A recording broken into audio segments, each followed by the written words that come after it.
여러분 안녕하세요. 저는 결혼한 지 10년이 넘은 40살 아줌마입니다. 모든 결혼 10년 차가 그렇지는 않겠지만 저희 부부는 신혼의 뜨거움은 사그라들고 잔잔하게 서로를 사랑하고 의지하며 살아가는 부부입니다. 가끔씩은 싸우기도 하지만 언제 싸우냐는 듯이 화해하고 사이좋게 지내는 부부죠. 저와 남편의 첫 만남은 회사에서였습니다. 남편은 저보다 2살이 많았고 저에게 일을 가르쳐주는 사수였습니다. 일 처리도 잘하고 저에게도 잘해주는 모습에 반해 제가 남편에게 먼저 고백을 했습니다. 고백을 하고 안 사실인데 남편도 저를 아주 좋아하고 있었다고 하더군요. 그런데 사수인 자기가 좋아한다고 말하면 제가 부담스러워할까봐 고백도 못하고 혼자 끙끙거리고 있었다고 말했죠. 한참을 재미있게 2년 정도 연애를 하다가 각자의 집에서 결혼 이야기가 나왔습니다. 서로의 집에 연인이 있다고 알렸었거든요. 나이가 많은 건 아니었지만 적은 것도 아니었고 서로 모아놓은 돈도 있었기 때문에 결혼 이야기가 나오는 게 어쩌면 당연했습니다. 문제는 시댁이었습니다. 시댁은 아버지가 돌아가시고 시어머니께서 홀로 2아들을 키우셨거든요. 남들이 듣기에는 억척스러운 홀 시어머니인데 어떻게 하냐며 걱정하실 수도 있지만 저희 시어머니는 그런 분이 아니셨습니다. 그래도 옛날 분이셔서 집은 남자가 해야 하는데 어떻게 하냐고 미안하다며 한참을 제 손을 잡고 사과를 하셨죠. 사실 저도 처음에 홀 시어머니라는 소리에 걱정도 많이 됐었는데 시어머니의 그런 모습에 걱정도 싹 사라졌습니다. 결혼하고 나서도 시어머니의 성품은 어디 가지 않았어요. 결혼 전만 해도 걱정하던 친구들도 이제는 제가 아주 시집 잘 갔다고 부러워하거든요. 심지어 저희 시어머니께서는 저를 얼마나 귀하게 여기시는지 양가 부모님을 모시고 한 상견례 자리에서도 확연히 알 수 있을 정도였습니다. 주거니 받거니 하면서 오고 가는 칭찬 속에 저와 남편은 평소에 저희가 들을 수 없는 칭찬들에 조금 부끄러워졌지만 이 모든 게 저희 부모님들께서 저희를 귀하게 생각하시는 마음이 깃들어 있다는 걸 알아서 쑥스러웠지만 참 좋았습니다. 남편에게는 남편과 4살 차이 나는 남동생이 한 명 있었는데요. 그러니까 저에게는 도련님이신 거죠. 저희 도련님은 시어머니를 닮아서 그런지 사람이 아주 좋은 사람입니다. 안 좋은 일을 당해도 그럴 수 있죠 하며 넘어가는 사람이죠. 하루는 저와 남편 도련님 이렇게 시어머니께 가는 길이었습니다. 하필 그날 남편 차가 고장나서 차를 수리점에 맡기고 도련님이 데리러 와주신 날이었죠. 서로 이런저런 이야기를 하며 시어머니 댁으로 가고 있는데 커다란 봉고차 한 대가 저희 차 앞으로 끼어드는 게 아니겠어요? 도련님이 조금만 브레이크를 늦게 밟았다면 저희 모두 큰 사고를 당했겠죠. 이거 당장 신고해야 되는 거 아니에요? 도련님이 조금만 늦었다면 우리 모두 교통사고 날 뻔했잖아요. 그래, 이거 블랙박스 녹화되는 거지? 어쩜 저렇게 위험하게 운전을 하고 그러냐? 저 봉고차 운전자 술 마시고 음주운전하는 거 아니야? 그러지 않고서야 이렇게 끼어든다고? 저와 남편은 당장이라도 신고해야 한다며 화를 냈지만 정작 운전을 하고 있던 도련님은 화가 잔뜩 난 저희를 말리면서 이렇게 대답하시더군요. 형수님 진정하세요. 저 사람도 무슨 사정이 있었겠죠. 우리도 급한 일 생기면 저렇게 될 수 있어요. 그러니까 이번 한 번만 우리가 넘어갑시다. 그렇게 열내지 마시고 진정하세요. 저는 도련님의 이런 말에 속으로 이렇게 생각했죠. 세상에 뭐 이런 사람이 다 있지? 하고 말이에요. 어쨌든 도련님께 그런 말을 들었으니 저희 부부는 더 이상 봉고차에 대해서 별다른 말을 하지 않고 시어머니 댁으로 향했습니다. 나중에 남편에게 물어보니 도련님은 원래 이런 성격이라고 하더군요. 도련님 말이야, 원래 그런 성격이신 거야? 아니면 우리가 너무 화내니까 우리 부부 달래려고 그러신 건가? 재환이? 재환이 원래 그런 성격이야. 우리 어렸을 때 엄마가 학교 끝나고 오는 길에 아이스크림 하나씩 사 먹고 오라고 각자 용돈을 주셨거든. 그때 걔가 4학년이었는데 하교하고 집에 가는 길에 같이 가던 친구들이 한 입씩 달라고 하니까 그걸 다 줘버렸나 봐. 정작 재환이는 아이스크림도 못 먹고 집에 왔다는 거야. 내가 그 말을 듣고 어이가 없어서 왜 친구들 다 줬냐고 물어봤더니 걔가 뭐라고 그랬는 줄 알아? 뭐라고 그랬는데? 내가 먹으면 친구들도 먹고 싶어 하잖아. 사이좋게 돌아가면서 먹으려고 했는데 아이스크림이 좀 작았나 봐. 좋은 게 좋은 거지. 이러면서 어깨를 으쓱거리는 거야. 뭐? 초등학교 4학년이 좋은 게 좋은 거라고 그랬다고? 세상에. 도련님은 거기서 그치지 않았습니다. 하루는 도련님이 혼자 사는 동네 근처에 남편과 제가 일이 생겨 가게 되었는데요. 마침 근처에 도련님 아파트가 있으니 가서 비어있을 냉장고 좀 채워주고 고기도 같이 먹기로 하고 장을 바리바리 싸들고 왔습니다. 도련님이 아직 퇴근 전이라서 집 비밀번호를 물어봐서 열고 들어갔죠. 평소 성격대로 깔끔한 집에 냉장고를 열어보니 시어머니께서 챙겨준 반찬통이 전부였습니다. 저와 남편은 대형마트에서 사온 음식들을 정리해서 놓고 간단하게 밑반찬과 된장찌개를 끓이고 있는데 갑자기 위에서 우당탕탕하는 발소리가 들리는 거 아니겠어요? 세상에 층간소음이라니. 저랑 남편은 우선 참기로 했습니다. 시간을 확인하니 이제 막 퇴근한 사람이 움직이다 보니 그런 소리가 나는 거라고 생각했거든요.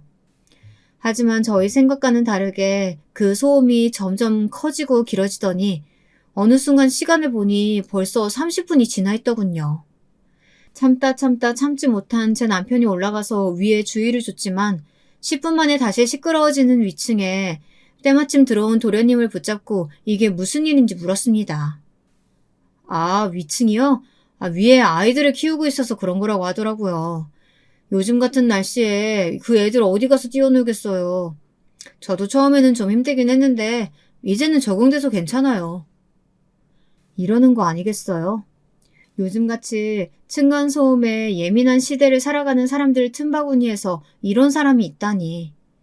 저희 도련님이지만 저랑 남편은 이런 도련님의 말을 듣고 이 사람을 이해하기는 힘들겠다 생각이 들었죠. 도련님, 나중에 그래도 도련님 신혼생활은 이렇게 시끄러운 곳에서 시작하지 말아요. 동서될 사람은 적응 못하고 힘들어할 수도 있잖아요. 괜히 내가 오지랖 부린다고 생각할 수도 있지만. 그래, 제수씨 될 분은 무슨 잘못이냐? 아무리 널 좋아하고 사랑해도 여기처럼 시끄러운 집에서는 못 살걸? 안 그래도 나중에 결혼할 때쯤 되면 당연히 이 아파트 팔고 이사 갈 거야. 아니면 위에 사는 애들이 그때쯤 다 커서 조용할 수도 있잖아. 이러는 거 아니겠어요? 정말 그날 그 시끄러운 층간소음을 억지로 참아가며 저희 부부는 고기를 얼른 구워 먹고 정리를 하고 도망치듯이 그 집을 빠져나왔습니다. 정말 그때를 생각하면 아직도 귀가 아플 지경이에요. 이렇게 무던한 도련님이 데려올 여성분이 궁금하긴 했지만 저와 남편은 도련님을 재촉하지 않았습니다. 시어머니도 도련님에게 여자친구는 있냐, 결혼은 안 할 거냐 이렇게 재촉을 안 하시는데 저희 부부가 도련님을 재촉하면 좀 이상하잖아요. 게다가 결혼을 하고 약 6개월 정도 신혼생활을 즐기던 때에 제 뱃속에 아기가 뿅하니 생겨서 도련님의 결혼 이야기는 흐지부지 됐죠. 태교 중에 도련님에게 사귀는 여자친구가 생겼다는 말을 들었지만 얼마 안 가서 헤어졌다는 말을 들은 뒤로는 저는 제 태교에 몰두하느라 정신이 없었거든요. 생전 처음 듣던 뱃속 아기의 심장소리가 얼마나 우렁차던지 저와 남편은 그 심장소리를 아직도 핸드폰에 가지고 다닐 정도입니다. 뱃속에서 콩콩거리는 심장소리를 내던 작은 아이는 달수를 꽉 채우고 건강하게 태어나 벌써 9살짜리 남자아이가 되었습니다. 저희 집 꼬맹이는 노는 거 좋아하고 게임 좋아하는 어디에서나 흔하게 볼 수 있는 평범한 아이입니다. 그래도 공부는 곧잘 하는 것 같아서 원하는 학원 있으면 보내주고 있어요. 영어는 어릴 때부터 하는 게 좋다고 해서 영어학원과 꼬맹이가 수학을 좋아해서 수학학원을 다니고 있습니다. 운동도 좋아하는 꼬맹이라 태권도 학원도 보내주고 남몰래 짝사랑하는 것 같은 학교 반 여학생이 다니는 피아노 학원에 다니고 싶다고 해 피아노 학원도 보내주고 있고요.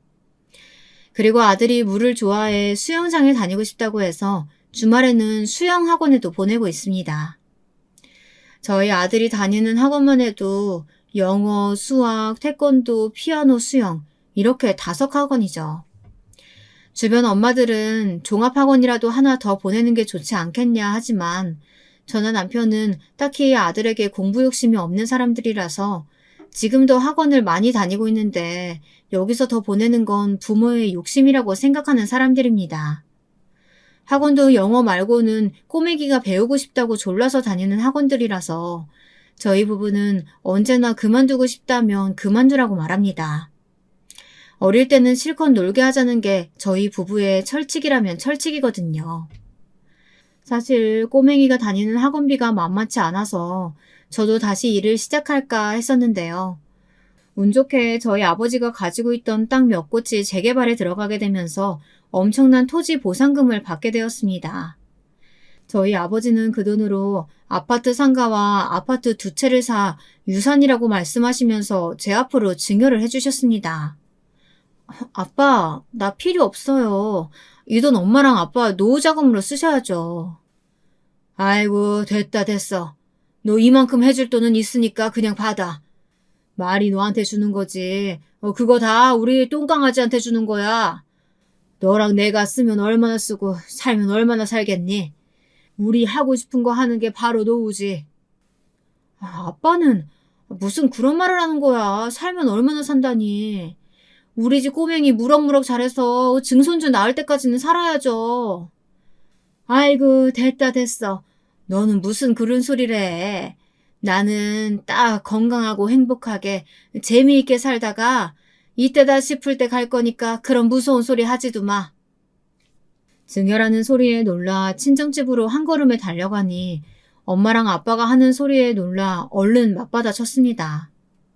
그러자 적당히 살고 가는 게 인간의 가장 큰 행복이라고 말하는 엄마와 아빠의 말에 괜히 마음이 울컥하더군요. 평생을 함께 할 수 없다는 걸 알고 있었지만 부모님께서 그런 식으로 말씀하시니까 괜히 더 울컥하더라고요.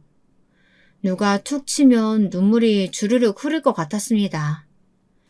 그런 제 마음을 아시는지 모르시는지 엄마와 아빠께서는 그냥 줄 때 받으라고 하시면서 커다란 대봉투를 주셨습니다.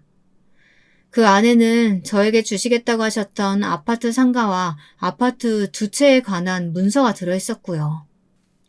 잘 가지고 있다가 우리 똥강아지 키울 때 욕이 나게 쓰라고 주는 거야. 알았지? 여기서 들어오는 돈으로 너랑 김서방도 맛있는 거 사 먹고. 돈이 다가 아니라는 말이 있지만 요즘 같은 시대를 보면 돈이 없으면 안 되는 시대인 거야. 그래, 엄마랑 아빠랑 너랑 김서방 어디 가서 무시받지 말고 살라고 주는 거니까 너 무시하는 사람 있어도 당당하게 허리 펴고 따질 일 있고 억울할 일 있어도 돈이 없어서 억울한 일 많아질 세상이야. 돈 때문에 약해지지 말라고 주는 거니까 욕이 나겠어.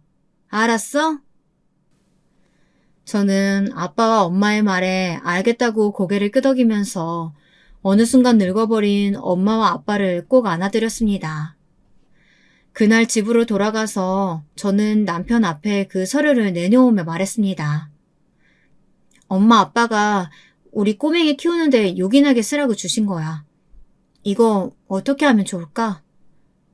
장인 장모님께서? 남편은 한참을 서류가 담긴 대봉투를 쳐다보다가 그걸 제품에 안겨주며 말했습니다. 이건 당신 거니까 당신이 알아서 해. 당신이랑 내가 아무리 부부라고 해도 이런 건 비밀로 하는 게 좋아.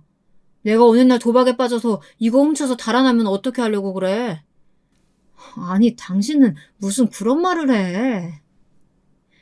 장난치듯 웃으며 말하는 남편의 말에 무슨 말을 하냐며 흘기듯 쏘아보자 남편이 하하하 웃으며 저를 품에 꼭 안아주며 말했습니다. 말이 그렇다는 거지, 말이. 장인 장모님께서 주신 당신 선물이니까 굳이 나한테 말 안 해도 괜찮아. 이건 장인 장모님이 당신이랑 우리 집 꼬맹이 생각해서 주신 선물이잖아. 그러니까 당신 마음대로 하는 게 맞지. 됐거든. 우리 엄마랑 아빠가 당신한테도 주신 선물이야. 그러니까 나는 이 선물 당신이랑 공유할 이유가 있다고. 그럼 더더욱 당신이 가지고 있어야지. 어차피 나는 지금 당장 로또 당첨이 된다고 하더라도 그 돈 모두 당신한테 주고 회사 열심히 다니면서 당신한테 용돈 받아 살 거거든. 그러니까 그거 당신 모두 관리하다가 월세 들어오면 나중에 나 맛있는 거나 하나 사줘. 이렇게 말하는 남편이 얼마나 고맙고 귀엽단지. 저는 알겠다고 말하며 저를 위해 말해주는 남편을 꼭 끌어안아 주었습니다. 저희 아들이 10살이 되던 해 도련님이 드디어 결혼할 여자친구를 데려왔습니다. 슬슬 시어머니께서 결혼은 안 하는 거냐며 이야기를 꺼내실 때쯤 데려온 동서라서 저희 부부도 시어머니도 양팔 벌려 환영했죠. 저희 도련님이 어디든 빠지지 않는 사람인데 지금까지 결혼할 사람이 없다는 게 도리어 이상하다고 생각하던 참이었거든요.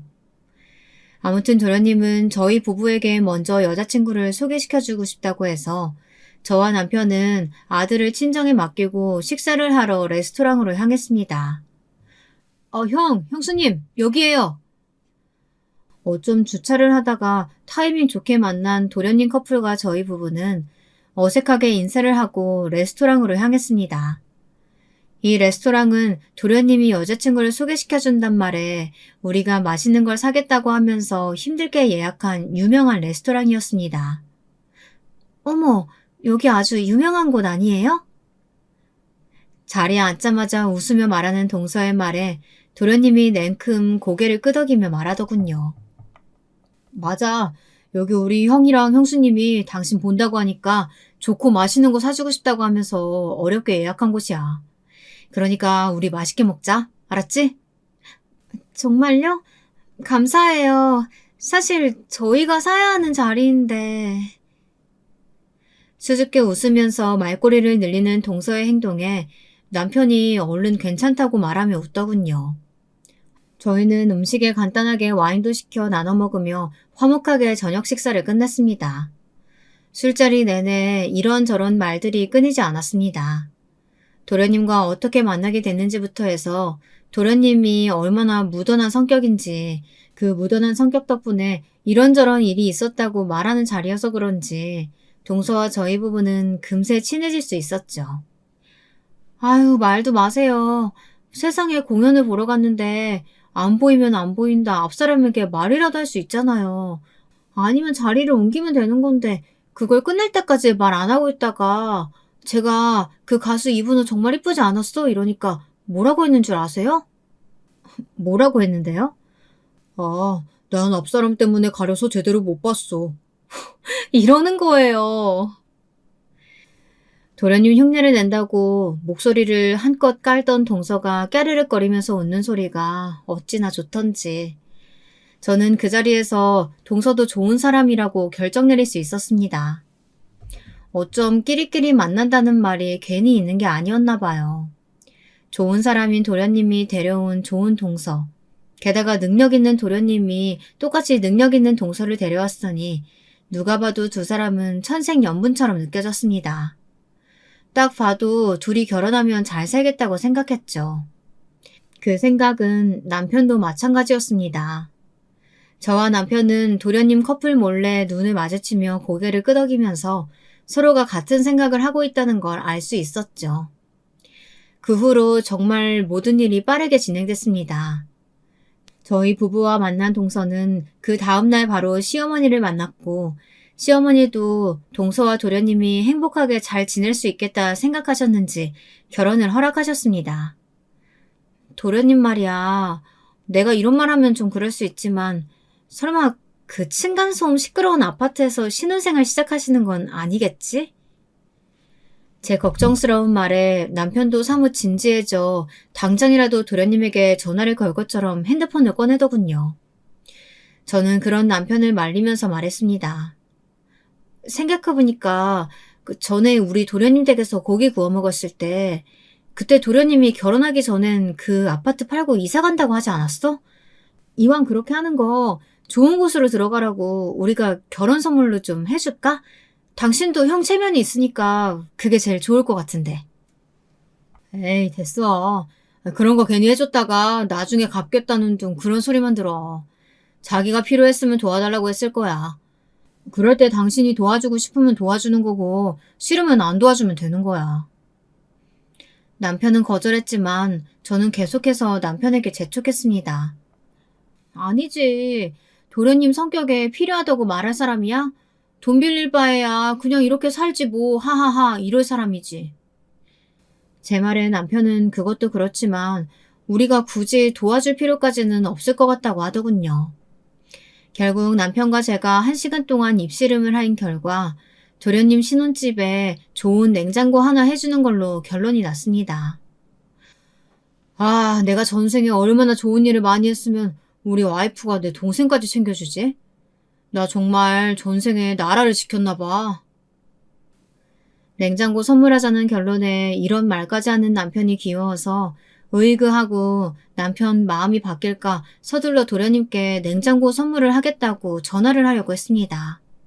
제 닭달에 남편은 핸드폰을 꺼내 도련님에게 전화를 했습니다. 재현아, 너희 형수가 너 결혼 선물로 냉장고 해준다고 하더라. 좋지? 어, 어, 어?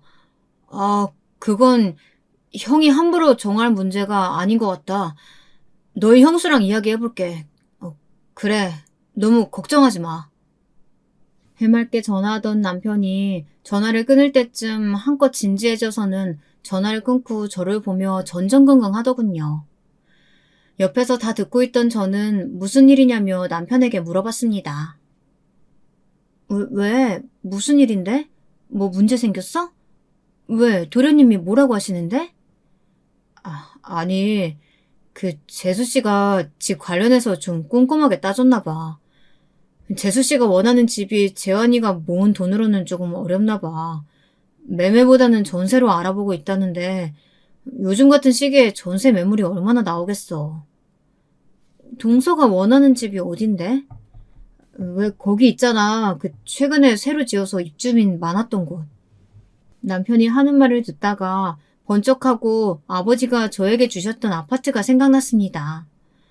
물론 동서가 원하던 곳은 아니었지만 이곳과 비슷한 곳이었으니 충분할 것 같다는 생각이 들었거든요.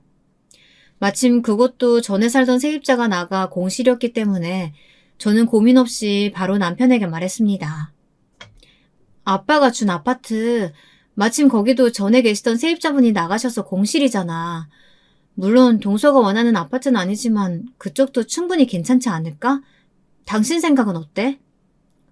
나야 너무 좋지만 당신 월세로 그 집 내놓지 않았어? 재환이는 전세 찾고 있는데 그 집 전세로 돌리면 너무 아깝지 않겠어?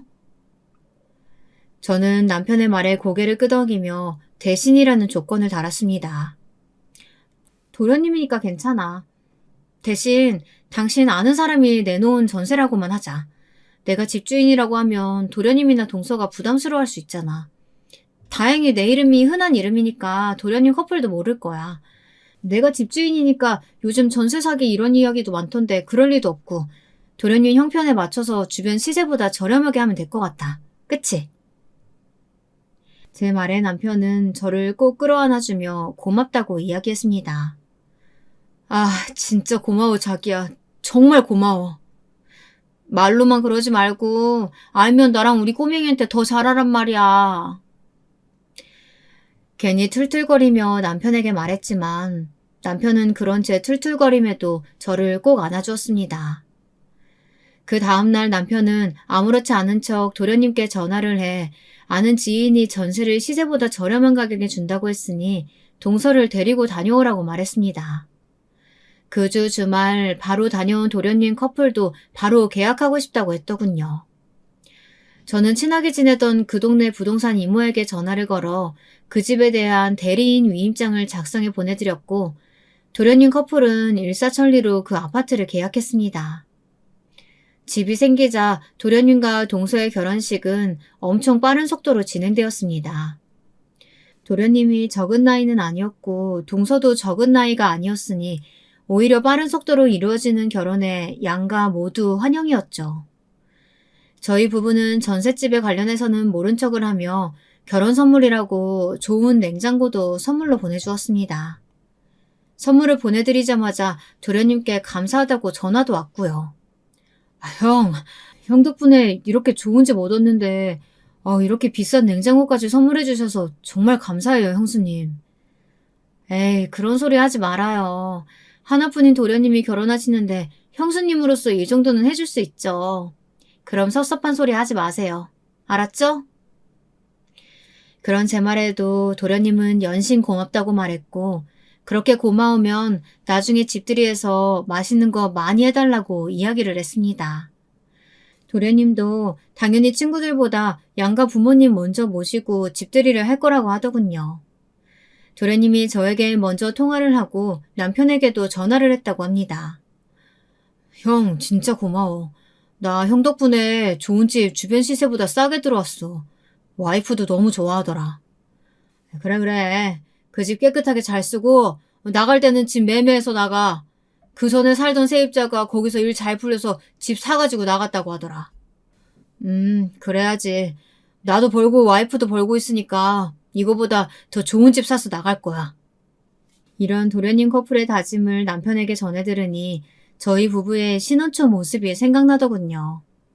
남편과 저는 얼른 도련님 커플이 도련님 부부가 되는 날을 손꼽아 기다렸습니다. 하루는 길고 1년은 짧다는 말이 괜히 있는 게 아닌 듯 시간은 흘러 도련님 커플의 결혼식이 성공적으로 마무리되고 도련님은 이제 서방님이 되었습니다. 부부가 된 두 사람은 신혼여행을 다녀와 잠시 시간을 갖고 시어머니와 저희 부부를 신혼집에 초대했습니다. 저는 직장도 다니고 있는 동서가 요리하는 게 힘들까봐 미리 가서 도와줄까 하다가 제가 가서 옆에서 거들면 오히려 부담될까 그냥 음식을 좀 해가는 게 좋을 것 같다는 생각이 들었어요. 동서는 아직 시댁에서 한 번도 제대로 된 식사를 한 적이 없어서 시어머니께서 뭘 좋아하시는지 모르니까요.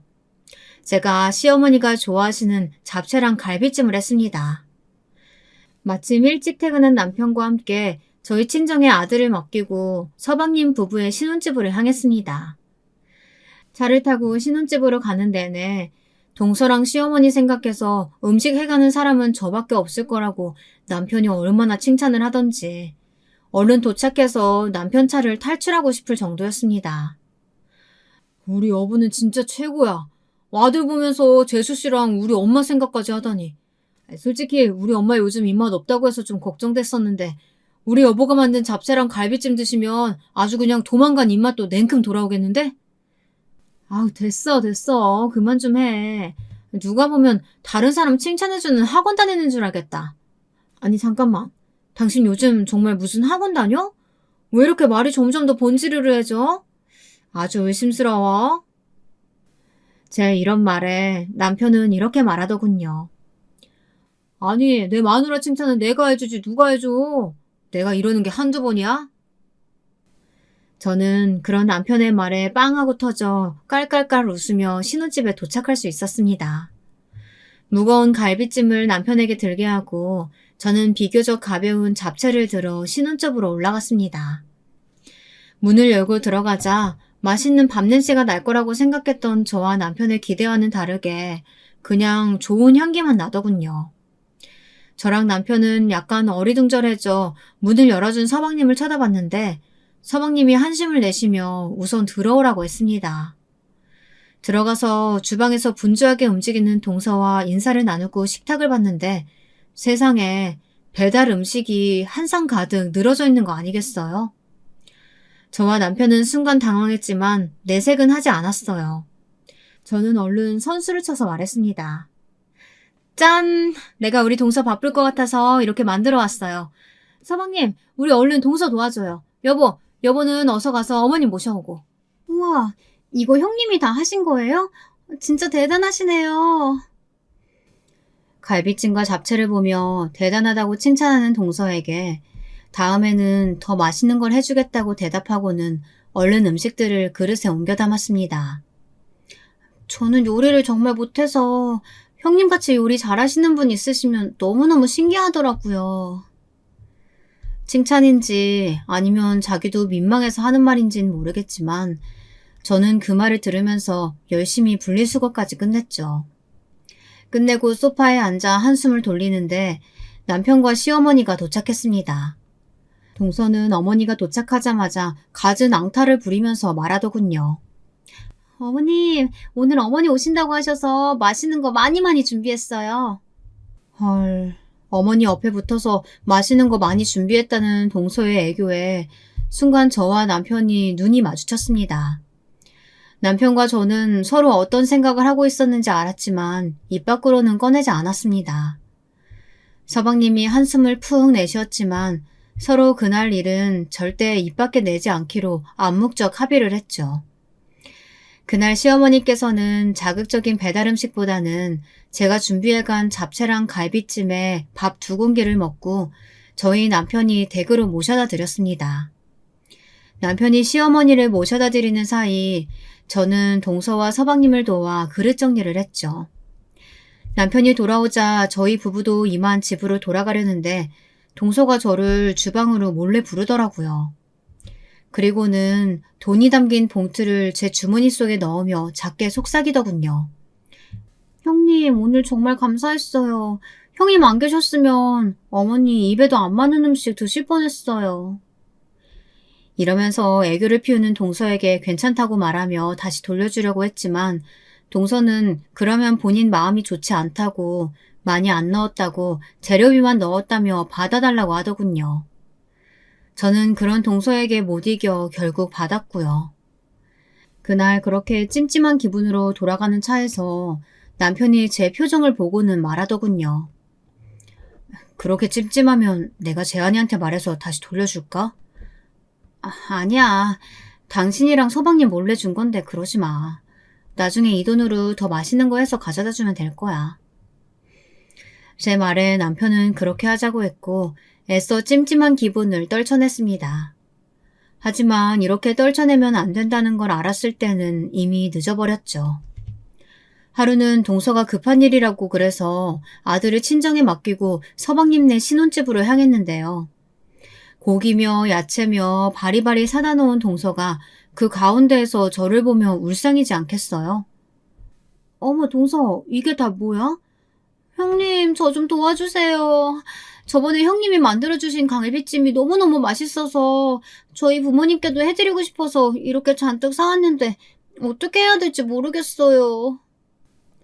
이러면서 우는 소리를 하는 게 아니겠어요.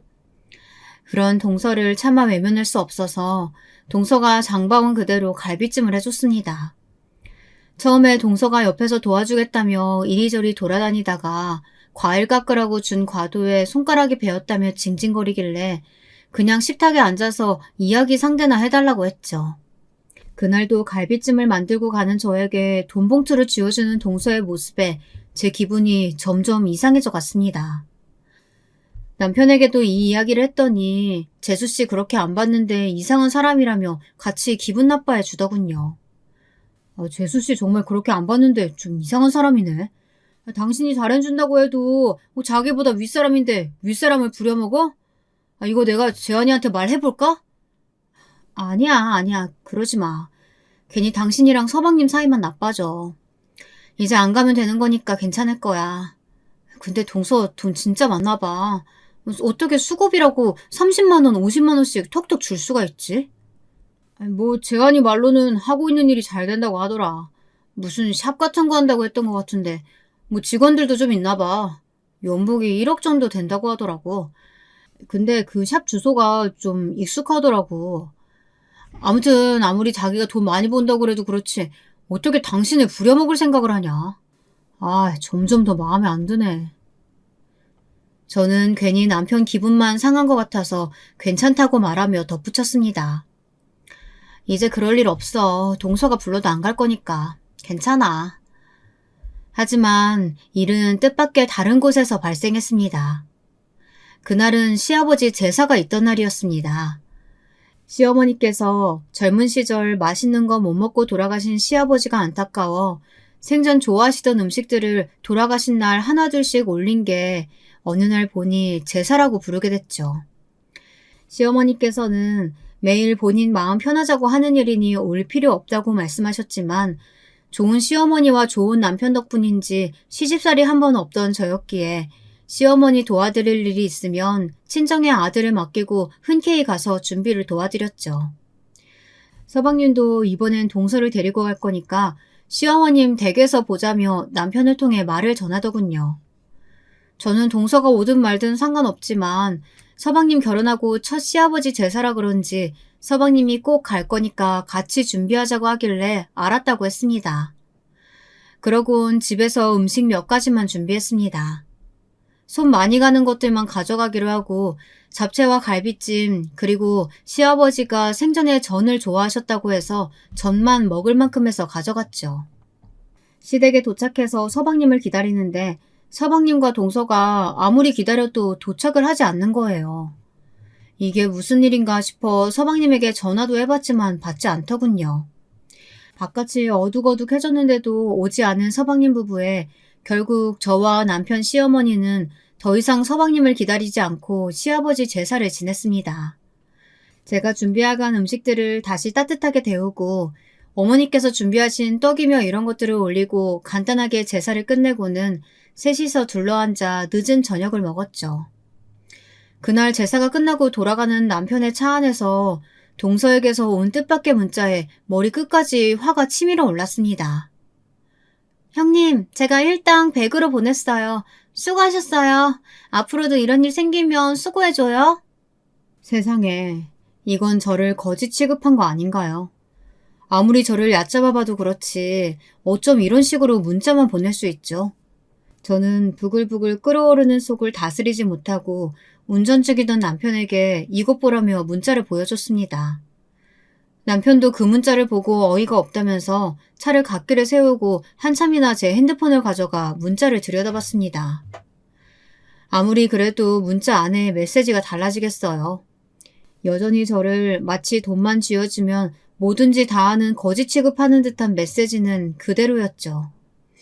남편은 남편대로 화가 나서 서방님에게 계속 전화를 했지만 서방님은 왜인지 모르게 계속 전화를 피했습니다. 동서에게도 전화를 했지만 받지 않았고요.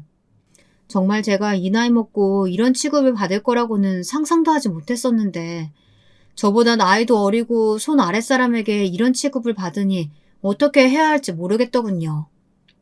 어떻게 운전을 했는지 모르겠지만 저와 남편은 서로 씩씩거리면서 집에 올라왔습니다.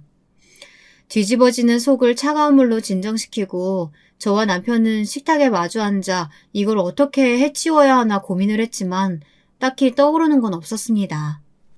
서방님이 걸리기도 했고요. 하지만 그렇게 전화했는데도 전화가 오지 않고 남편이 보낸 문자에도 읽고 답장이 없는 걸 보고 저는 한 가지 결론을 내렸습니다. 됐어. 내가 서방님 봐서라도 그냥 넘어가려고 했는데 아무래도 안 되겠어. 나를 돈으로 깔아뭉개려고 했으니까 나도 똑같이 해줄 거야. 눈에는 눈, 이에는 이. 저는 그 다음날 그동안 동서에게 받았던 돈을 모두 10,000원짜리 지폐로 찾아 동서의 가게를 향했습니다. 문을 열자 그곳에는 동서와 데스크에 어려 보이는 직원 하나가 있더군요. 저를 발견한 직원은 저에게 어서 오라며 인사를 했고 동서는 저를 보더니 냉큼 다가와 형님하고 반기는 척을 하더군요. 저는 그런 동서의 말은 무시하고 가방에서 그동안 동서가 쥐어줬던 돈을 모두 꺼내 동서의 얼굴에 냅다 뿌려버렸습니다. 형님, 이게 무슨 짓이에요? 날카롭게 비명을 지르는 동서와 저를 번갈아 보던 데스크 직원은 어찌할 바를 모르고 발을 동동 구르고 있더군요. 저는 그런 직원을 보고는 동서에게 말했습니다.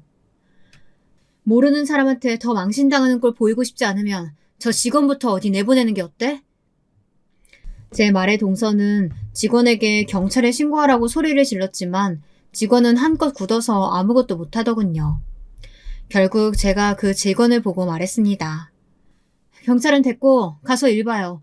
나는 우리 동서랑 더 할 말이 있어서. 제 말에 직원이 엉거주춤 뒤에 있던 직원실로 들어가더군요. 저는 직원이 들어간 문이 완전히 닫히길 기다리다가 돈 뭉치에 맞고 어쩔 줄 몰라 하며 소리 지르는 동서에게 말했습니다. 형님 제가 일당 100으로 보냈어요. 수고하셨어요. 앞으로도 이런 일 생기면 수고해줘요? 내가 동서 오는 건 바라지도 않았어. 항상 시어머니랑 나랑 우리 남편 그리고 서방님만 있었던 제사였고 다른 집처럼 거창하게 바리바리 하는 게 아니라서 돌아가신 시아버님께서 생전에 좋아하시던 음식 몇 가지만 해서 올리는 게 전부야. 말이 제사지. 그냥 그날 모여서 맛있는 거 하고 먹자고 모이는 거라고. 그래서요. 돈 드렸잖아요. 지금 제가 거기 안 갔다고 이러시는 거예요? 형님 그렇게 안 봤는데 정말. 아니, 말은 바로 해야지. 나 동서 오든지 말든지 상관없는 사람이야. 내가 화가 난 건 마치 거지에게 적선하듯이 돈 몇 푼 지어주고 그런 문자 받은 게 화가 나는 거라고. 돈 몇 푼이요? 왜요? 그럼 더 필요하셨어요? 그럼 말로 하셨어야죠. 이렇게 남의 일터까지 찾아와서 횡피 부리시면 제가 돈을 더 드리겠냐고요. 집에서 살림만 하고 남편이 벌어오는 돈 쓰면서 사시더니 정신이 나가셨나 봐요? 돈 필요하면 말씀하세요. 더 드릴게요. 내가 참 어이가 없어서. 내가 돈 때문에 이러는 것 같아? 나도 돈 많아. 지금 동서 살고 있는 그 집, 그거 집주인이 나야. 그리고 동서 하고 있는 이 가게, 이 상가 건물주도 나고. 그렇습니다. 남편이 그때 이 가게 주소가 익숙하다고 했던 이유가 제가 그때 남편에게 보여줬던 서류 속 상가 건물의 주소와 같았기 때문이었거든요. 아이고, 네, 그러시겠죠. 하여튼 없는 것들이 자존심은 세서. 안 믿네? 그래, 그럼 부동산에 전화해봐. 지금 동서가 살고 있는 집이며 그 상가 건물주가 누군지. 동서는 어이가 없다는 표정으로 핸드폰을 꺼내들어 부동산에 전화를 하더군요. 곧이어 부동산에서 어떤 이야기를 들었는지 얼굴이 하얗게 질려가더군요. 그럴 리가 없는데? 그럴 리가... 그럴 리가 없기는 뭐가 그럴 리가 없어. 왜? 부동산에서 집주인이 나라고 했나 보지? 동서랑 서방님 결혼하기 전에 서방님이 우리 남편한테 돈을 빌려달라고 하더라고. 무슨 일인지 들어보니까 동서가 원하던 아파트가 생각보다 비쌌나 봐. 우리도 어떻게 할지 고민하다가 그냥 가족이니까 내가 주변 시세보다 싸게 전세 내준 거야. 동서 연봉 1억이라며? 나 이 건물, 동서 살고 있는 그 집, 그거 합쳐서 100억 가지고 있는 사람이야. 그런 내가 고작 동서가 힘들게 일해서 번 돈이 욕심이나 나겠어? 동서는 할 말을 잃은 듯 입만 뻐끔뻐끔 거리더군요. 저는 그런 동서에게 강하게 한마디 했습니다. 오늘 내가 동서 이런 이중인격 모습 아주 잘 봤고 서방님한테 남편한테 다 이야기할 거니까 그렇게 알아. 아, 그리고 지금 살고 있는 집이며 이 가게 당장 방 빼. 제 말에 동서는 하며 뒤통수를 잡고 무너져 내리더군요. 저는 그런 모습을 보다가 아까 방으로 들어간 직원을 불렀습니다. 데리고 가서 차가운 냉수 한 잔 먹여요. 그리고 정신 차리면 어서 여기 가게랑 집 정리하라고 다시 한번 말해주시고요. 저는 그대로 그 가게를 빠져나왔습니다. 아, 얼마나 속이 시원하던지. 여러분도 동서가 뒤통수 잡고 쓰러지는 모습을 보셨어야 하는데. 아무튼 저는 그렇게 시원한 속을 가지고 집으로 귀가했습니다. 남편에게도 이런 사실을 이야기했고 남편도 그걸 서방님께 전달했다고 하더군요. 서방님도 동서가 그런 식으로 돈을 보낸 건 몰랐다고 하더라고요. 시아버지 제삿날에 동서가 본인은 그냥 안 가겠다고 말했다고 해요. 서방님도 제사라는 말씀은 안 하시고 그냥 가서 저희랑 밥 먹고 오는 거라고 이야기했는데 왜 만나는 거냐고 물어봐서 시아버님 제사라고 했나 봐요. 그랬더니 갑자기 돌변해서는 안 간다고 자기가 거길 왜 가냐고 소리소리를 질렀다고 하더군요. 그냥 가서 밥 먹고 오는 거라고 말했지만 동서는 끝까지 듣지를 않았다고 합니다. 그래서 동서와 싸운 서방님이 자기라도 간다고 하고 나오려고 했지만 서방님은 가는데 동서가 자기만 안 가면 이상하지 않겠냐고 따져서 결국 못 오셨다고 하더라고요. 남편은 그런 서방님한테 이상한 재수씨 데려왔다고 한 소리 했고 저는 그래도 그날 시어머님이랑 저희 부부 셋이서 맛있는 거 먹고 이야기도 많이 했다고 달래드렸습니다. 제가 동서 가게에 가서 그 난리를 치고 일주일 뒤쯤 동서가 저희 집 앞으로 먹을 걸 바리바리 싸들고 와서 발을 동동거리면서 문을 한 번만 열어달라고 하더군요. 사실 이런 일로 서방님께 이혼하라고 할 수는 없는 일이라 선택은 서방님께 맡겨놨었거든요. 그래도 동서가 찾아온 거 보면 동서도 서방님이랑 헤어지고 싶은 마음은 없었던 것 같습니다. 남편은 굳이 열어줄 필요는 없지 않냐고 물었지만 무슨 소리 하나 듣고 싶었던 저는 문을 열어줬습니다. 문을 열어주고 거실에 가서 앉자마자 무릎부터 냉큼 꿇는 동서는 그동안 저를 무시했던 걸 사과하더군요. 형님, 정말 죄송해요. 진짜예요. 저 그동안 형님 무시해서 정말 죄송해요. 형님께서 일도 안 하시고 애 키운다고 집에만 있으셔서 무시했던 건 사실이에요. 하지만 결코 나쁜 마음은 없었어요. 아니, 재수씨, 말이 너무 이상하지 않아요? 마음속으로는 우리 와이프 무시하고 본인 미투를 생각해서 그런 거면서 나쁜 마음은 없었다고? 이게 말이 된다고 생각해요? 아니에요. 정말이에요. 맞건 아니건 나는 그렇게 느꼈어. 입으로 뱉는다고 말이 다 말은 아니잖아요? 동서가 그 문자 보낼 때 한 번 더 생각하고 보냈으면 이렇게까진 않았을 거야. 안 그래? 그 문자를 보낸 것 자체가 동서가 나를 무시하고 깔봤다는 증거지. 아니에요. 형님, 제발 저 좀 용서해주세요. 저 아무것도 갈 곳이 없어요. 가게도 단골 손님이 점점 늘어나고 이제 그동안 고생한 거 보상받는 느낌으로 돈도 들어오기 시작했는데 여기서 가게랑 집을 어떻게 옮겨요? 제발 한 번만 용서해주세요. 네? 이러면서 엉엉 울더군요. 저와 남편은 그런 동서를 한참 동안이나 바라보다가 한숨을 내쉬고는 결론을 내렸습니다. 동서, 내가 서방님 얼굴 봐서 그동안 서방님이랑 함께한 세월이 있으니까 그걸로 이번 일은 눈 감아줄게. 막말로 내가 동서 가게가 있는 건물 주인도 아니고 동서가 살고 있던 집 주인도 아니어도 동서가 이렇게 울면서 나한테 빌었을까? 형님, 죄송해요. 정말 죄송해요. 됐고, 그만 울고 가봐요. 이번 일은 내가 눈 감아줄게. 하지만 다시는 이런 일 없도록 하고. 네, 형님, 감사합니다. 그날 서방님께 용서해 주셔서 감사하다는 전화를 받았지만 마음 한편 쓸쓸한 감정은 어쩔 수 없었습니다.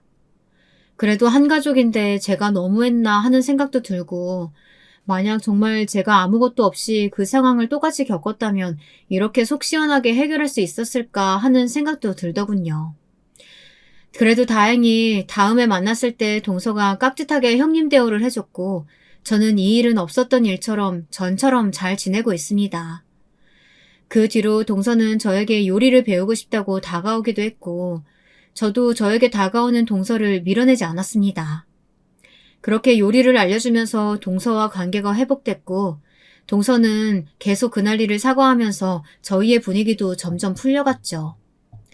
제 글을 읽으시는 분들은 어떻게 생각하실지 모르겠지만 저는 요즘 들어 뭐든 열심히 하려고 노력하는 동서가 예뻐 보일 때도 생겼습니다.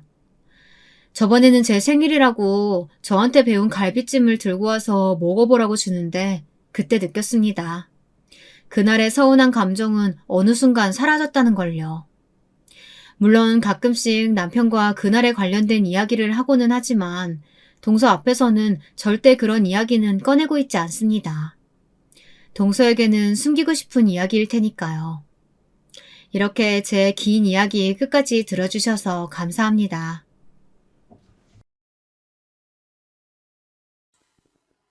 안녕하세요. 반갑습니다. 저는 서울 토박이 30 여자입니다. 불과 몇 달 전에 저만 알고 있기엔 너무나 재밌는 일이 있어서 여러분께 이야기하고자 이렇게 사연을 신청해 보았어요. 간단히 소개하자면 저희 집은 부모님, 저, 동생 이렇게 5명이서 살고 있어요. 경제적으로 매우 풍족하진 않지만 그래도 먹고 살 만큼 벌고 적당히 쓰고 싶은 만큼 쓰는 그런 평범한 가정이고요. 자랑할 거라곤 가족끼리 굉장히 돈독하다는 점 하나예요. 가족들 모두 워낙 활발하고 정이 많은 터라 서로의 연대도 끈끈한 편이거든요. 저는 엄마, 아빠, 동생 모두 자랑스러워요. 항상 각자의 일에 자신감을 갖고서 최선을 다해서 일궈낸 삶을 살고 있으니까요. 다만 저 같은 딸을 둔 건 안타깝지만 운이 없었던 것 같기도 해요. 20대까지만 해도 전 비혼주의자였습니다. 결혼하지 않고 평생 혼자 살다 가자는 주의요. 죽을 때까지 한 사람만을 바라보며 사는 게 자신이 없었거든요. 제 성격이 워낙 불같고 다혈질이라 누가 절 받아줄까 싶기도 하고요. 부모님이랑 동생도 다 똑같이 얘기했어요. 네 그 성격 받아줄 사람 찾느니 그냥 혼자 살아라 라고. 창피하지만 회사도 여러 번 옮겼죠. 상사가 못 살게라도 구는 날이면 쓸데없는 반항심으로 항상 반발하고 일어섰거든요. 그러다 정착한 게 지금의 회사입니다. 야근이 너무 많긴 하지만 자율적이고 직급이 없는 회사라 위계질서 같은 것도 없어서 너무 좋아요. 그렇게 오랜만에 만족해야 할 만한 일을 찾고 난 후 자기 개발에 집중하며 살고 있었는데요. 잔잔하던 제 삶에 웬 커다란 돌 하나가 떨어진 겁니다. 여느 날과 같이 휴일을 즐기며 거실에 늘어져 있는데 아빠가 갑자기 소개받을 사람이 있으니 다녀오라는 거예요. 뭔 소개인가 했는데 알고 보니 남자더라고요. 아빠가 직접 아는 사람은 아니고 우연히 아빠가 같이 일하시는 분의 조카가 저희 회사에 다니는 사람이라고 하더라고요. 황금 같은 주말에 그렇게 누워있지 말고 같은 회사 사람이니까 한번 만나나 봐라 라고 제안 주신 거였어요. 너무 싫었습니다. 평화로운 일터에서 남자를 만나라니요? 괜히 껄끄러운 일 만드는 게 싫어서 극구 거절했지만 이미 어른들끼리 약속을 잡은 터라 어쩔 수 없었어요. 그렇게 힘겹게 나간 자리에서 만난 남자와 저는 결국 훗날 결혼까지 약속하게 됐답니다.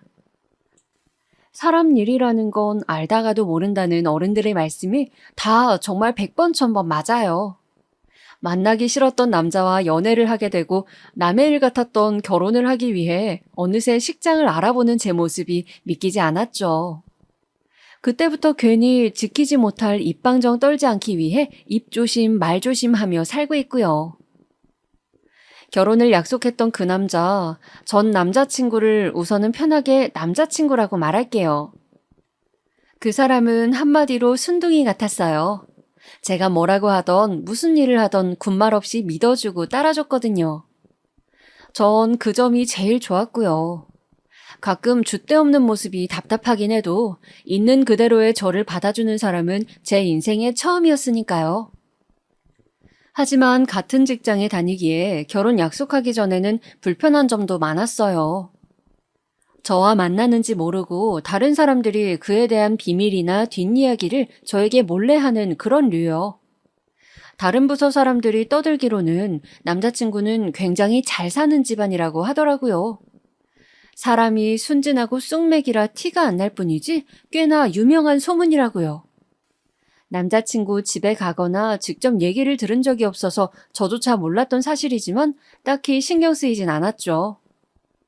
그 밖에 또 불편했던 건 여긴 제가 오래 다니고 싶은 회사니까 비밀로 하자 했는데도 자꾸만 사람들한테 공개하고 싶어 하더라고요.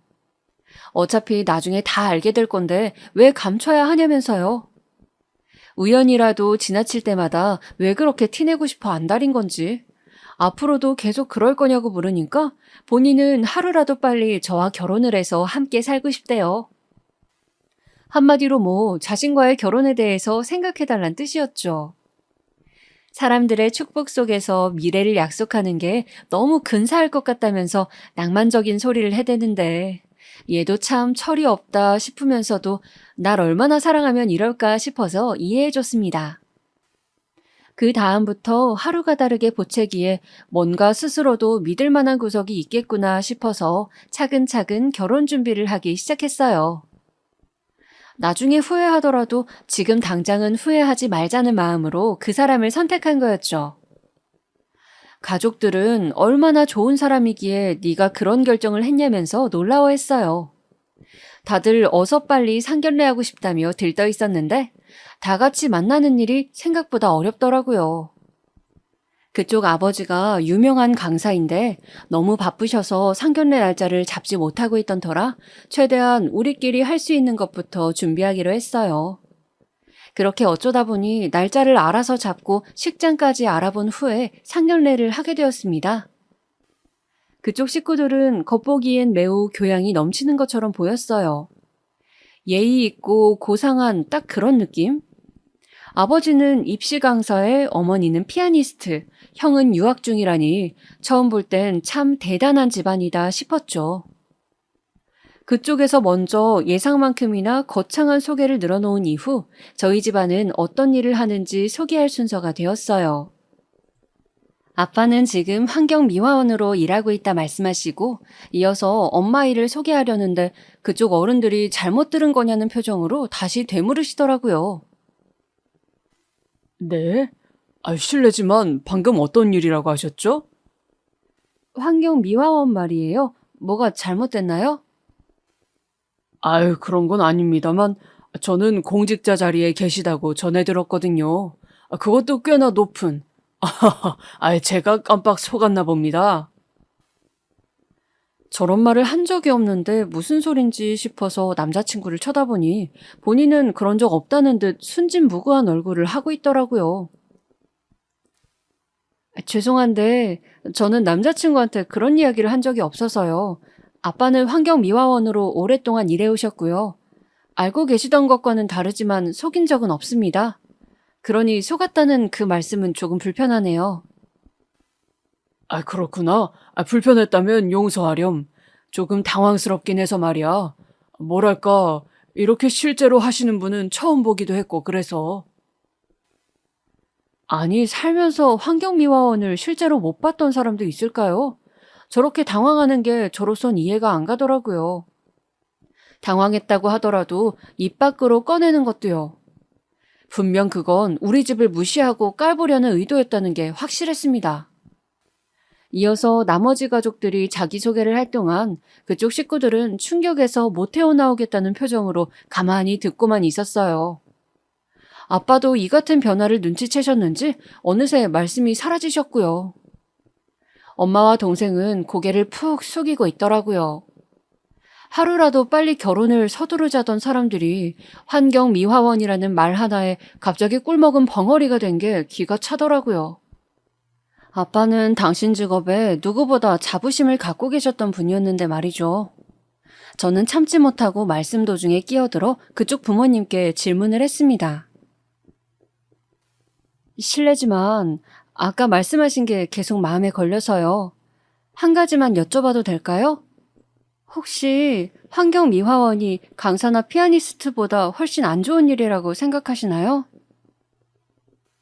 저는 최대한 정중히 물어봤다고 생각했는데 한순간 찬물을 끼얹은 듯 분위기가 가라앉았습니다. 아차 싶었지만 끼얹은 물을 주워 담을 수 있나요? 답을 기다리는데 앞에 있던 남자친구가 부족한 말솜씨로 부모님을 변호하기 시작했어요. 미경아, 진정해.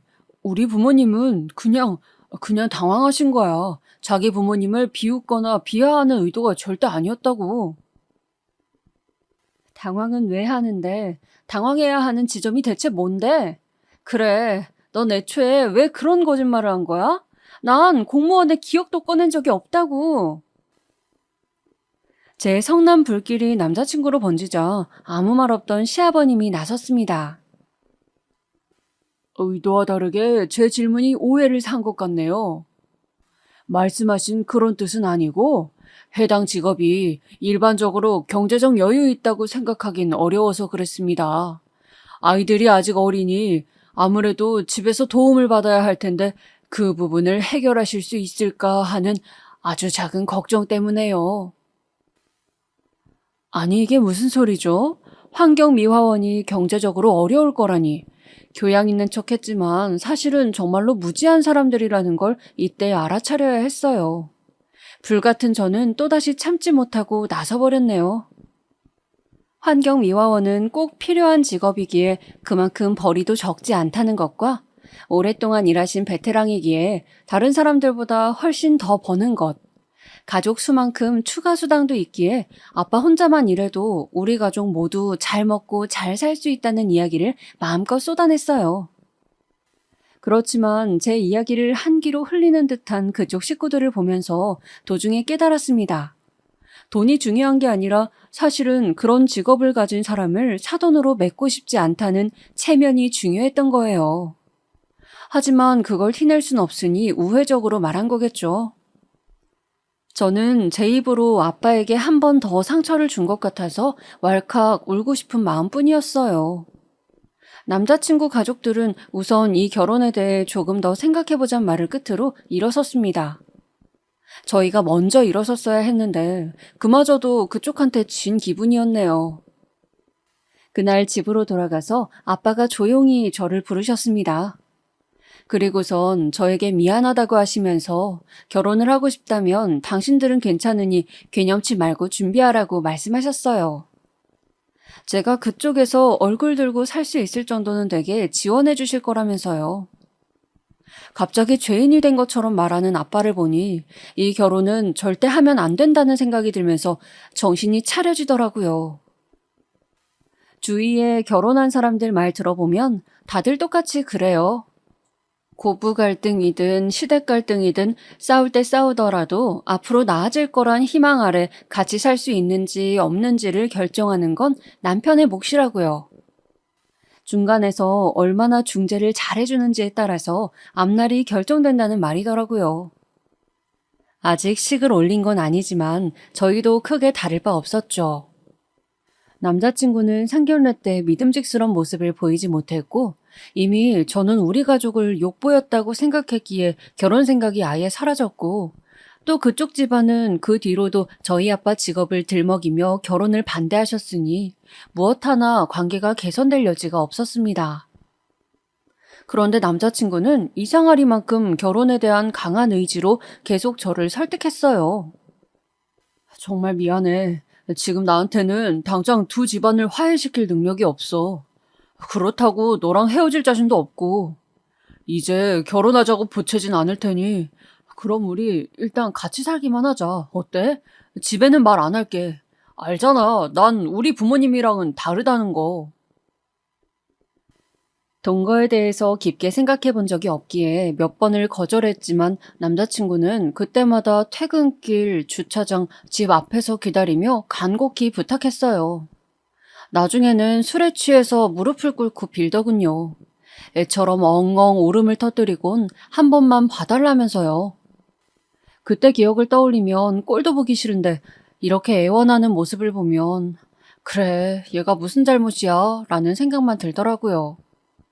아직까지 남자친구를 사랑하고 있던 저는 결국 백기를 들 수밖에 없었고 바로 남자친구 자취방에서 동거를 시작하게 되었습니다. 저희 집에도 우선은 비밀로 하고 친구 집에서 잠깐 산다고 둘러댔네요. 그런데 막상 함께 살아보니 그것만으로도 정말로 결혼한 느낌이 나더라고요. 남자친구는 전보다 더 지극정성으로 저를 살폈어요. 그러다 보니 저도 사람인지라 화를 잇게 되더라고요. 그때만큼은 이대로 살아도 나쁘지 않다고 생각될 만큼이요. 하지만 절대로 넘어갈 수 없는 문제는 남자친구 집안이 절대로 호락호락하지 않다는 거였습니다. 남자친구가 연락이 끊기자 회사로 연락을 해오더니 저에겐 남자친구를 숨겼냐고 문자를 보내오거나 하다못해 경찰서에 실종 신고까지 하더라고요. 다 큰 아들에게 왜 이리 집착하는지 곁에서 보기에 무서울 정도였어요. 한 번은 그쪽 어머님이 저희 가족이 자주 가는 단골 음식점 앞에 서 계신 거예요. 글쎄 상견례 때 제가 그 음식점에 대해서 스치듯 이야기했는데 그걸 기억하고 오신 겁니다. 그날 하필이면 회사 사람들과 회식하러 간 자리였는데 말이에요. 아마도 어머님은 제 일행이 누군지 모르셨겠죠? 그래서 저를 알아보시자마자 제 팔을 붙잡고 다짜고짜 물으시더라고요. 너지? 네가 숨겼잖아. 우리 아들 어디에 감춰뒀어? 갑자기 와서는 무슨 소리 하시는 거예요? 네가 꼬드긴 게 아니고서야 얘가 갑자기 죽겠다느니 다신 찾지 말라느니 그딴 소리를 하고 집을 나가. 어디 있는지 당장 말해. 아니면 내가 네 아빠가 무슨 일 하는지 여기 있는 사람들한테 전부 말해버릴 테니까. 지금 그걸 협박이라고 하시는 거예요? 우리 아빠가 환경미화원인 게 흠집이라도 돼요? 말해요, 말해! 그리고 그쪽 아들 돌려보낼 테니까 이렇게 무례하게 찾아오지 마세요. 회사 사람들 앞에서 수모를 당한 것도 너무나 속상했지만 더 화나는 건 그쪽 집에서 자꾸만 아빠의 직업을 비하하는 거였어요. 속이 상하니 입맛도 없어서 먹는 둥 마는 둥 한 채로 집에 갔습니다. 그리고선 남자친구에게 이제 그만하자고, 이 결혼 없던 일로 하자고 울며 말했어요. 그러자 남자친구는 이제 더는 안 되겠다는 듯 처음으로 집안 이야기를 해주었습니다. 사실 본인 집은 소문처럼 잘 나가는 집안도 아니고 오히려 금전적으로 많이 시달리는 상황이라네요. 아버지는 입시 강사가 맞지만 코로나로 인해서 학생도 많이 줄었고 예전에 비해 나이가 들다 보니 경쟁력 있는 젊은 강사들에게 밀려나 강의를 따오기도 힘든 상태라고요. 피아니스트인 어머니도 다른 사람을 가르친 적이 없어서 레슨을 할 수도 없고 쇼를 열기엔 알아주는 이가 없어서 유명무실한 직업일 뿐이었습니다. 형은 유학을 갔다가 자금 부족으로 한국에 들어온 지 꽤 되었고요. 돈 들어올 구멍은 막혔어도 다들 자존심은 세서 쓸데없이 따지고 재는 거라고 자신도 이해하지 못하겠다는 남자친구의 말을 들으니 어느 정도 상황이 이해는 갔습니다.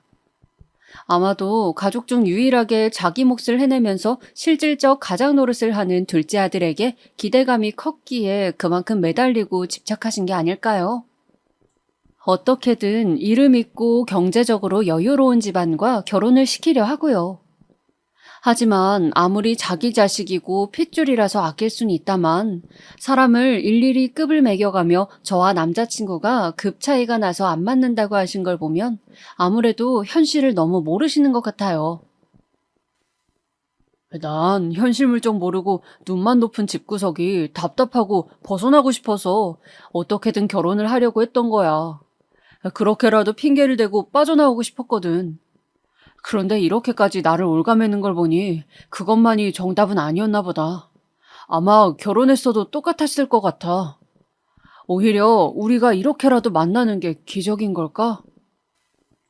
지금 보면 무슨 저런 드라마 대사 같은 말을 하지 싶지만 그 당시 저는 체념한 듯한 남자친구가 안타깝고 안쓰러워서 꼭 껴안아 주었어요. 제가 당했던 지난번의 수모도 잊은 채 남자친구가 다시 행복을 찾을 수 있게 도와주겠다고 호기롭게 약속했죠. 남자친구는 제 품에 안겨서 눈물을 흘리며 연신 고맙다는 말만 했습니다. 그 와중에 저는 우리 둘만이라도 양가 부모님 없이 작게나마 식을 올리자 싶은 생각으로 적금 통장도 찾고 그랬네요. 그런데 다음날 일어나 보니 남자친구가 보이지 않는 겁니다. 항상 함께 출근했었는데 어디 갔나 싶어서 찾아보았더니 쪽지를 남겼더라고요. 읽어보니 가관도 아니더라고요. 미경아, 너와 함께 지내는 동안 내 행복은 뭘까 고민해보았거든.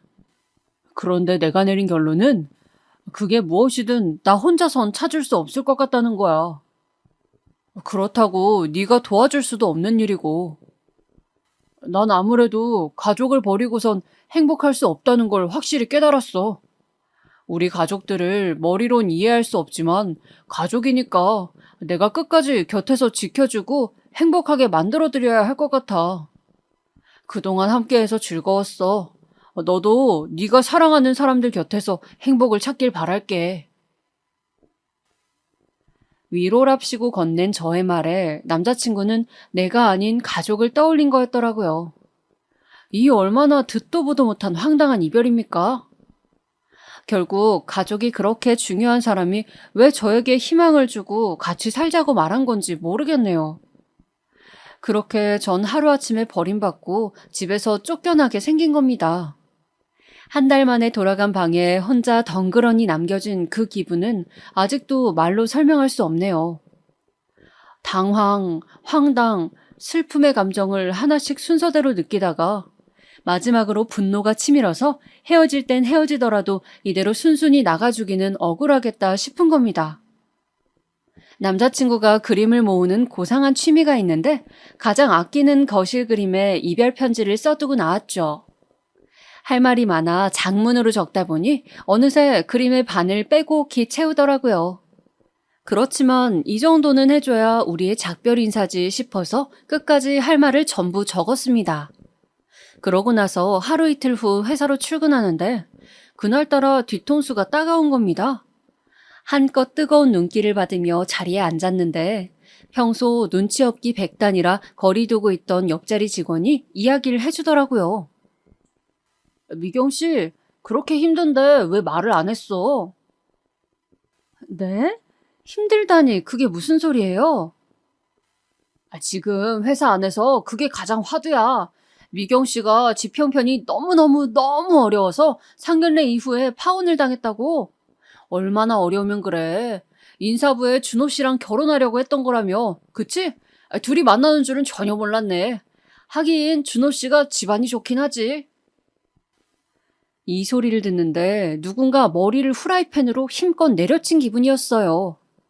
딱 보아하니 혹여라도 제가 본인 집안 사정에 대해 말할까봐 미리 선수 친 거더라고요.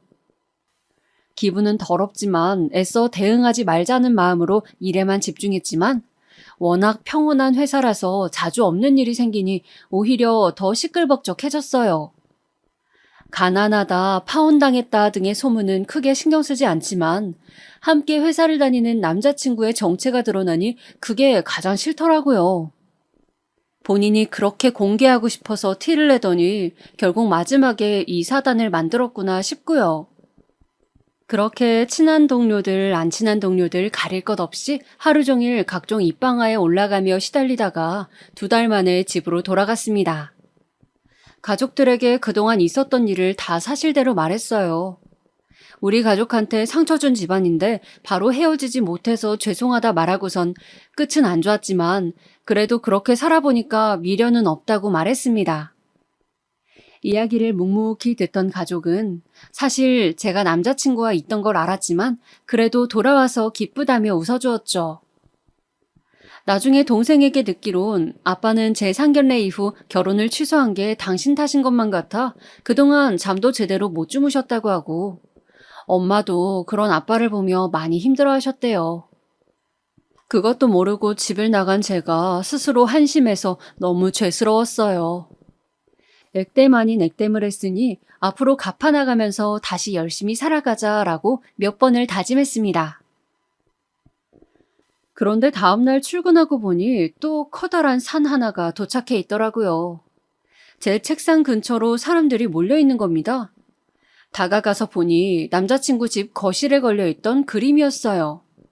제가 쓴 이별 편지에 또 답장을 적어서 회사 사람 모두가 볼 수 있도록 친히 제자리에 갖다 둔 겁니다. 정말이지 지극정성이죠? 너같이 한심하고 이기적인 인간은 그 미칠 듯이 사랑하는 가족 곁에서 떠나지 말고 평생 꼭 붙어서 살았으면 좋겠다라는 식으로 적어두었는데 본인은 애초에 사람들에게 보여줄 걸 의식하고 혼자 절절한 사랑을 한 것처럼 다음 생에라도 만나자는 낭만식의 답장을 써두었네요. 아, 이건 곧 나를 그만두게 하려는 심산이구나 싶어서 남자친구를 바로 찾아갔습니다.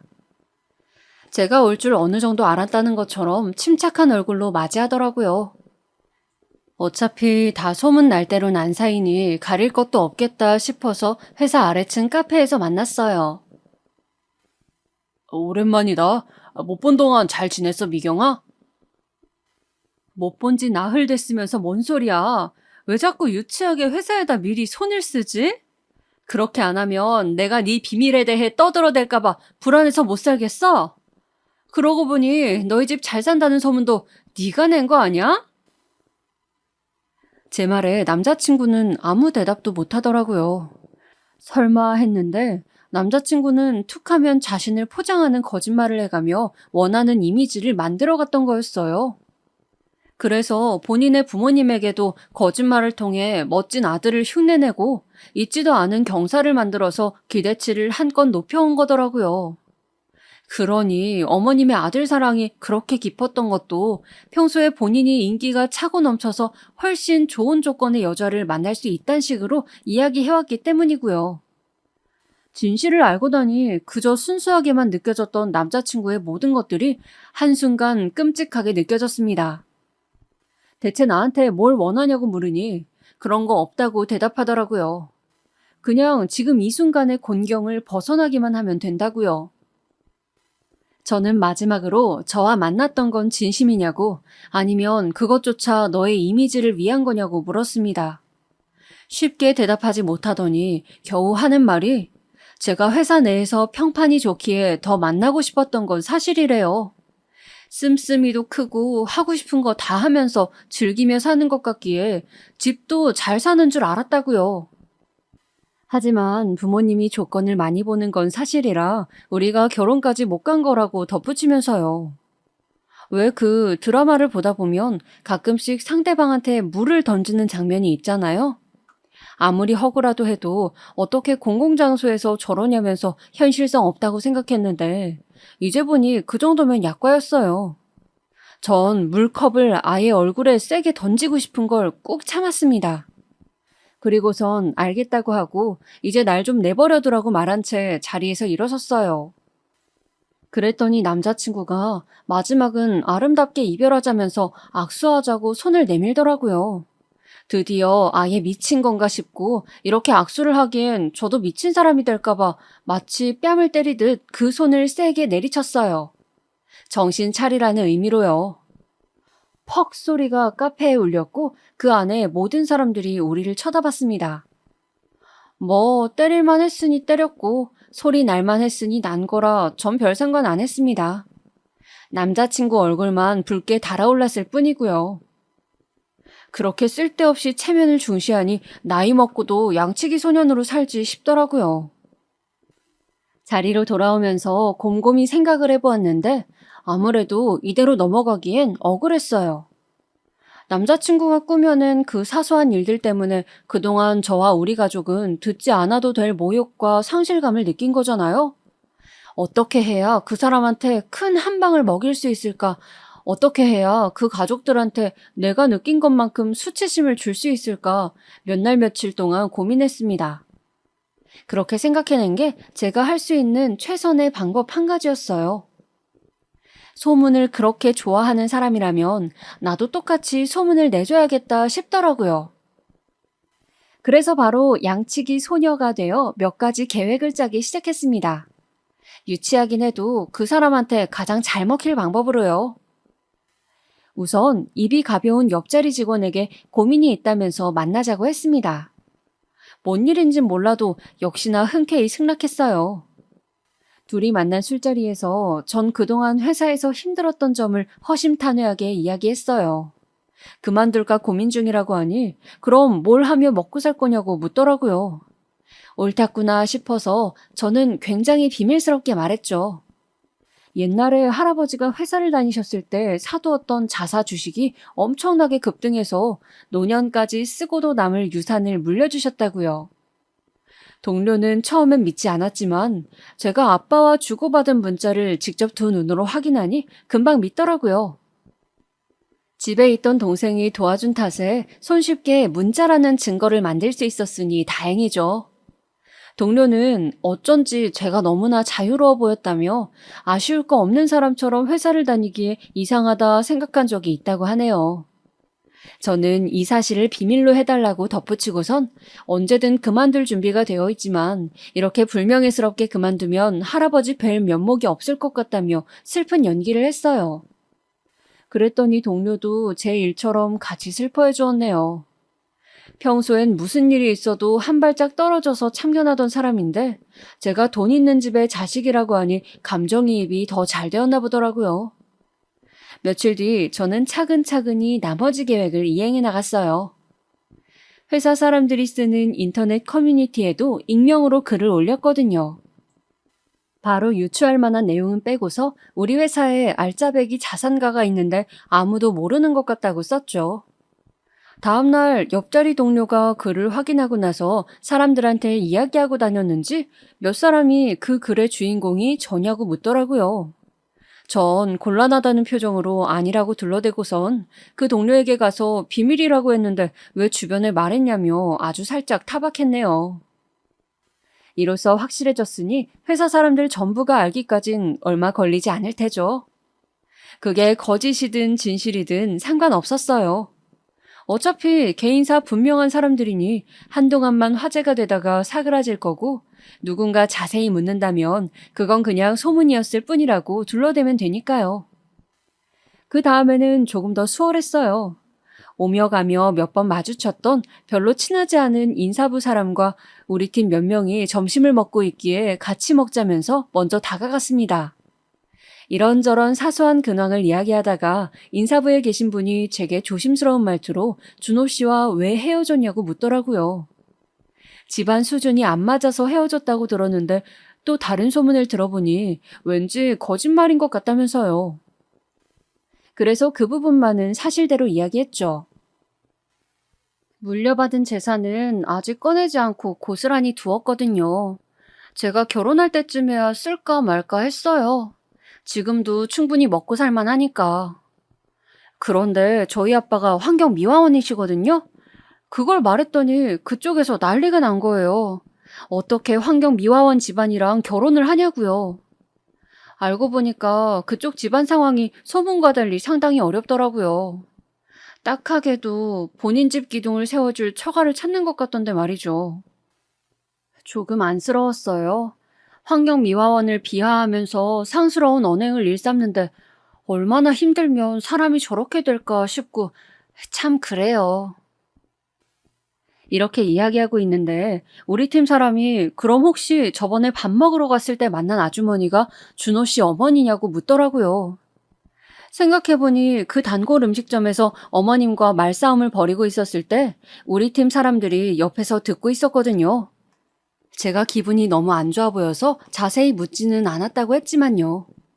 본인이 들은 게 맞다면서 어떻게 사람이 그러냐고 맞장구 쳐주는 사람들 덕분에 오랜만에 속이 좀 뻥 뚫리는 기분이었습니다. 세상에서 제일 재밌는 남의 집 싸움 이야기를 신나게 듣던 인사부 사람은 밥을 먹자마자 돌아갔네요. 일이 생각보다 커질 듯 했지만 제 예상보다 더 재미있어지기에 자꾸만 웃음이 터지는 걸 꾹 참았습니다. 그리고 정확히 사흘 뒤 전 남자친구가 집 앞으로 저를 찾아왔습니다. 처음엔 씩씩거리면서 왔지만 제 얼굴을 보자마자 뻔뻔함을 좀 자각한 건지 화를 가라앉히더라고요. 그러면서 사람들한테 자기 사정 이야기했냐고 묻기에 나는 너처럼 거짓말 안 하고 과장도 안 하고서 있는 그대로 말했다고 했어요. 그랬더니 말귀 못 알아듣고 어떻게 그럴 수 있냐, 복수하는 거냐 등등 갖은 투정을 다 부리기에 무시하고 집으로 들어가려 했습니다. 그랬더니 진짜 하고 싶은 말은 따로 있었다는 듯이 저를 붙잡더라고요. 있잖아. 그거 말이야. 네가 100억대 자산을 갖고 있다는 소문. 그거 설마 진짜야? 아니지? 너 나한테 그런 얘기 한 적 없잖아. 아니야? 순간 저도 모르게 크게 웃고 말았습니다. 정확히 노년까지 쓰고 남을 돈이라고만 했는데 그게 어느새 나도 모르는 100억대 자산으로 불어나 있더라고요.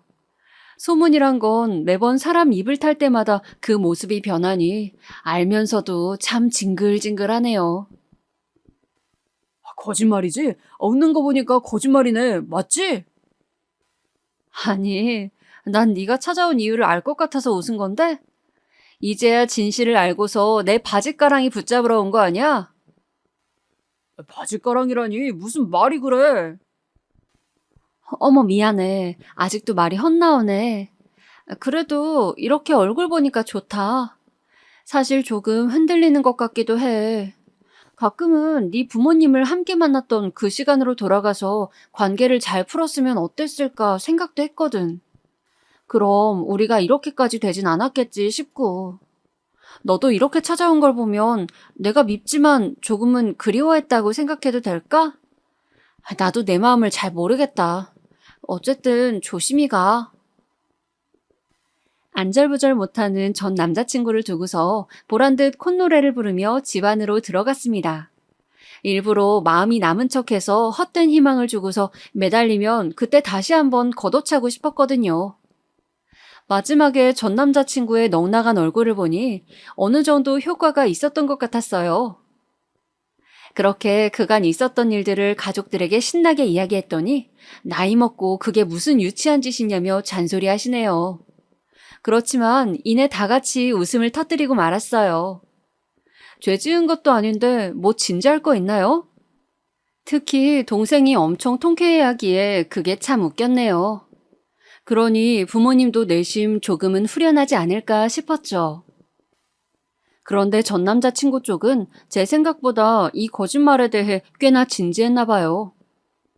그로부터 며칠 후 갑자기 연락해서는 같이 살던 집에 두고 간 게 있다면서 짐 챙기러 오라고 하더라고요. 생각해보니 옷 몇 가지를 두고 온 게 맞는 것 같아서 동생을 데리고 함께 갔습니다. 그런데 집 들어가자마자 깜짝 놀랐네요. 제가 혼자 오는 줄 알았는지 전 남자친구와 아버지, 어머니가 다 같이 계시더라고요. 얼떨결에 다시 한번 상견례를 하는 기분이었어요. 전 남자친구는 다시 만나고 싶다는 제 거짓말을 진짜로 믿었던 거예요. 가자마자 전 남자친구는 웃으며 제게 꽃다발을 안겨주었어요. 아니, 뭐 잘해준 것도 하나 없으면서 왜 그렇게 잘 지냈냐고 물어들대는 건지. 왜 저를 불러낸 건지 살짝 예상은 갔지만 저도 모른 척 대화를 주고받았어요. 그러다 할 이야기가 떨어질 때쯤 그제야 너무나 속이 뻔히 보이는 말을 하더라고요. 역시 그 집은 염치를 모르는 무지한 집안이 맞았어요. 우리가 그때 이 결혼에 대해 조금 더 생각해보자고 했던 거 기억나지? 전에 듣기론 두 사람 다 고민도 많이 했고 이야기도 나눌 만큼 나눈 것 같은데 시간도 꽤 지났고 이제 미룰 것도 없지. 늦춰진 만큼 결혼 준비를 앞당겨 다시 했으면 하는데 네 생각은 어떠니, 아가? 우선 깊게 이야기하기 전에 먼저 사과해 주세요. 저희 아빠 직업 폄하하고 집안을 욕하셨던 거요. 사과 없이는 전 한마디도 할 수 없어요. 그래, 뭐 그때는 본의 아니게 미안했다. 하지만 다시 말하는데 분명 오해였어. 그런 의도로 이야기했던 게 아닌데 네가 너무 예민하게 들었잖니. 그래서 그래. 사과치고는 꼬리가 너무 길게 붙네요. 어쨌든 알겠습니다. 그리고 앞서 말하신 단계가 좀 이상하네요. 분명 우리는 파혼하고 헤어졌는데 다시 연애하는 것도 아니고 다시 결혼을 하라고요? 이번에도 준호 씨한테 또 말을 이상하게 전달받으신 거 아니에요? 그랬더니 그쪽 부모님이 적잖이 당황한 듯 말을 흐리시더라고요. 본인들이 무언가 착각한 게 있나 싶은 표정이었어요. 이번엔 전 남자친구도 크게 당황하여 저를 말리던데 그 모습을 보니 정말로 거짓말을 한 게 맞는 것 같았습니다. 제 말을 오해한 것에 더해서 우리가 절대 헤어질 수 없는 연인인 것처럼 아주 소설을 써놨더라고요. 뭐야? 정말로 또 지어낸 거야? 그 버릇 언제 고칠래? 이번엔 또 뭐라고 말씀드렸는데? 조금만 더 노력하면 예전으로 돌아갈 수 있을 것 같다고? 아니면 내가 아직도 널 기다리고 있다고? 내가 언제 너랑 다시 만난다고 했어? 제발 그만 좀 하자. 그놈의 돈 보고 이러는 거 뻔히 아는데 그래도 최소한 사람답게 살아야지. 한 집안이 다 나이값 못하고 살면 어떡해? 아가, 너 말하는 투가 어른한테 그게 뭐야? 아직도 우리한테 오해가 있는 것 같은데 흥분하지 말고 일단 앉아서 이야기하자. 두 사람이 절 억지로 붙잡고 앉히려 하자 반항할 틈도 없이 끌려가는데 동생이 갑자기 미친 듯 달려들더니 그 가족에게서 저를 떼어내어 주었습니다.